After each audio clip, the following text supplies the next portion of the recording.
এদিকে আমাদের পরিবার, আর ওদিকে অন্য দিক। তাই যা করবি বুঝে শুনে কর।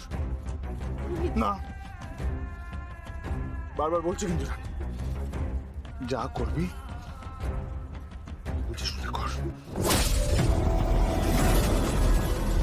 এই গন্ডি তুই পার করিস, তাহলে আর কোনোদিনও ভেতরে আসতে পারবি না।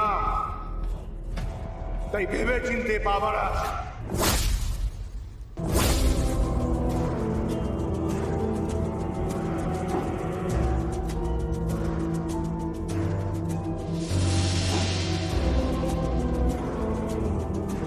রানী, রানী তুই কি করছিস?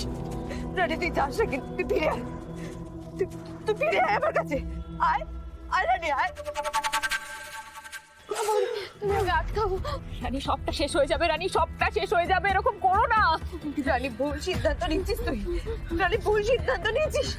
ছদ্দি ভাই, আটকাও। ছদ্দি ভাই, আমি বলছি যেও না। ও ছদ্দি ভাই, ও বাবা, বাবা ওকে আটকাও, চলে আসছে। রানী যাচ্ছে রানী। রানী, তুই আমাকে ছেড়ে কোথাও যাবি না। আমাকে ছেড়ে কোথাও যাবি না। তুই আমাকে ছেড়ে কোথাও যেতে পারিস না রানী। রানামণি, ওকে যেতে হবে না। রানী যাবে না, আমি জানি। রানী, আমি তো দাদামণি। আমি ছোটবেলা থেকে তোকে না খেয়ে নিজের খাওয়া খাইয়ে বড় করেছি, সন্তান সম করে তোকে বড় করেছি। রানী, তুই দাদামণির কথা রাখবি না? সব সামনে আমার সম্মান সম্মান শেষ করে দিবি? শুনবি না তুই দাদামণির কথা? এই রানী, এই রানী, কিছু বলছিস না কেন? রানী, রানী, রানী, আয় রানী, আয় মা, আমার কাছে আয়। আয়।